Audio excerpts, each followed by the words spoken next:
कधी कधी ना आपल्याला नाश्ता आणि जेवण दोन्ही एकाच रेसिपीमध्ये बनवायचं असतं. त्यासाठी ना काही पदार्थ असे की जे आपण जेवण म्हणून सुद्धा खाऊ शकतो आणि नाश्ता म्हणून सुद्धा खाऊ शकतो.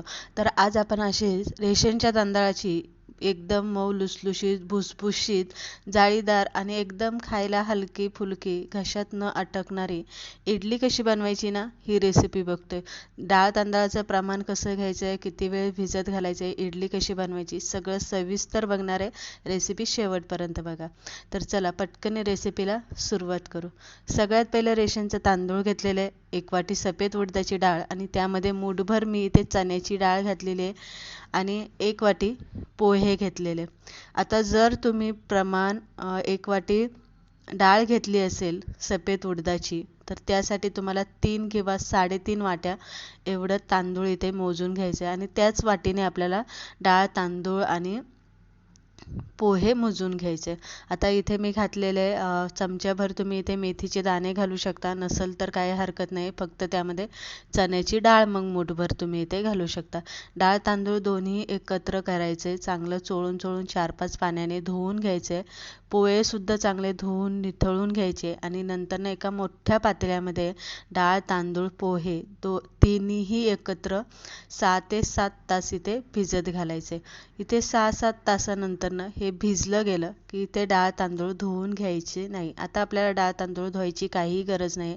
डायरेक्ट आपल्याला डाळ तांदूळ असं झाऱ्याने निथळून घ्यायचं आणि मिक्सरच्या भांड्यामध्ये घालायचं. आता इडलीसाठी जर आपण पीठ वाटून घेत असेल ना तर ते जरासं घट्ट असतं आणि जरासं रवळसर असतं. जास्त असं जसं डोश्याला एकदम बारीक असं फाईन वाटलं जातं तसं नाही, तर थोडंसं त्याच्यामध्ये असे हलकेसे कण राहिले की इडली अशी हलकी आणि आतून एकदम भुसभुशीत होते. आता डाळ तांदूळ वाटताना पाणी कोणतं वापरायचे, तर जे डाळ तांदूळ भिजत घातले ना तेच पाणी यामध्ये वापरायचं आहे, पण पाणी अगदी थोडंसं वापरायचं आहे आणि इथे दळून घ्यायचे. तर याच पद्धतीने आपण इथे बाकीचं राहिलेलं डाळ तांदूळ सुद्धा आपण इथे दळून घेतलेले. आता यामध्ये थोडंसं तुम्हाला असं वाटलं की पीठ खूप घट्ट आहे तर थोडंसं पाणी घाला आणि 2-3 चमचे मीठ घाला, म्हणजे चवीप्रमाणे इथे मीठ घाला. आता मीठ तुम्ही दुसऱ्या दिवशी इडली करताना जरी घातलं तरी काही हरकत नाही आहे, किंवा तुम्ही संध्याकाळचं पीठ असं परमिटेशन करायला ठेवलं तेव्हा घातलं तरी काही हरकत नाही आहे. उन्हाळा आहे, पीठ व्यवस्थित परमिटेशन होणार आहे. आता फक्त इथे एकच मेहनत घ्यायची, जे आपण मीठ घालून घेतलं की आपल्याला पीठ चांगलं फेटून घ्यायचे. जवळजवळ 5-6 मिनटं तरी आपल्याला हाताने किंवा एखाद्या पळीने हे पीठ चांगलं फेटून घ्यायचे आणि पीठ एकाच दिशेने फेटून घ्यायचं. आता रात्रभर आपण हे पीठ आंबवण्यासाठी ठेवून दिलेले. आता दुसऱ्या दिवशी सकाळी बघूया आपल्याला जेव्हा इडली करायची असते तेव्हा. तर इथे तुम्ही बघू शकता पीठ चांगलंच वरती फुगून आलेले आहे, मस्त पिठाला असे जाळी पडलेली आहे, हलके हलकेसे असे बबल आलेले आणि छान वरती असं फुगून गेलेले.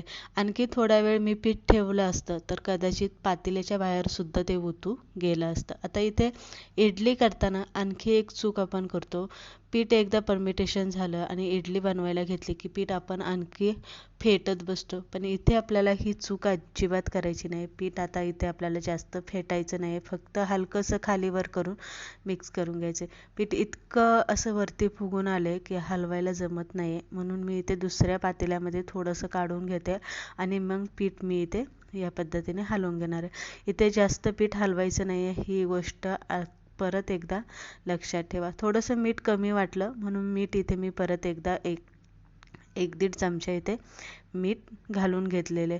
आता मीठ घालून घेतलं की परत एकदा हलक्या हाताने पळीने फिरवा, हाताने नका फिरवू, या पद्धतीने फिरून घ्या. पण आपल्याला जे असं वरती फुगून आलेली जी हवा आहे पिठामध्ये ती जास्त आपल्याला इथे काढून घ्यायची नाही. आता इथे आपली इडली बनवायला घेणार आहे. आता इडली बनवायला घेताना आपल्याला इडली पात्रामध्ये सगळ्यात पहिलं पाणी गरम करायला ठेवायचं आणि त्यानंतर एक पळीभर तेल आपल्याला ह्या पिठामध्ये घालून घ्यायचं.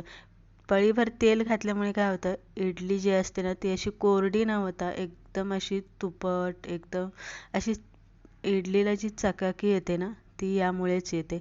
म्हणून आपल्याला आणि इडली विशेष करून इडली खाताना घशामध्ये गुंतत नाही किंवा गुदारा आपल्याला बसत नाही आहे. एक पळीभर तेल घालायचं. इडली पात्रात पाणी गरम करायला ठेवलं होतं. आता इडलीच्या भांड्याला आपल्याला तेल ग्रीस करून घ्यायचं आणि मग यामध्ये एक एक पळी एवढं पीठ बसेल तेवढं पीठ घालायचं आणि इडलीची पात्र भांड्यामध्ये ठेवून द्यायची. आता इथे 8 ते 10 मिनटं मोठ्याच गॅसवरती आपल्याला इडली उकडून घ्यायची.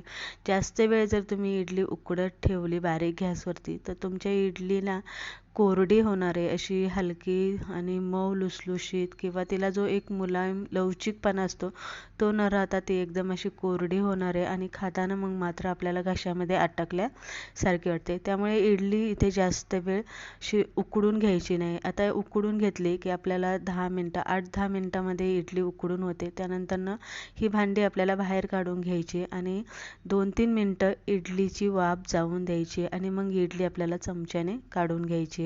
जर तुम्ही गरम गरम असतानाच इडली काढायला सुरुवात केली तर काय होतं की इडली गरम असते आणि पीठसुद्धा गरम असतं. त्यामुळे ते भांडंही गरम असतं. त्यामुळे काय होतं इडली अशी चिटकून बसते आणि मग काढताना काही इडलीचं जे पीठ आहे ते भांड्याला चिटकून राहतं. काही इडली इथे मग अशी एकदम अशी प्लेन इडली निघत नाही आहे. तर या पद्धतीने बाकीच्या भांड्यातली सगळी इडली मी इथे काढून घेणार आहे.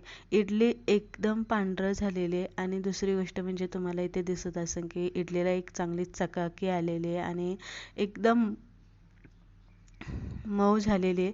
हातामध्ये दाबली आणि आपण मुठीत दाबली आणि मूठ सोडली की परत ती तिच्या जागेवरती येते. तिचा आकार जसा गोल असतो तसाच तो आकार इथे बनतो. तर याच पद्धतीने आपण इथे बाकीच्या इडल्यासुद्धा काढून घेतलेल्या आहे. एकदम पांढरं शुभ्र झालेल्या आहे, हलक्या झालेल्या आहे, छान अशा मऊ लुसलुशीत झालेल्या आहे, जाळीदार झालेल्या आहे, भुसभुशीत झालेल्या आहे.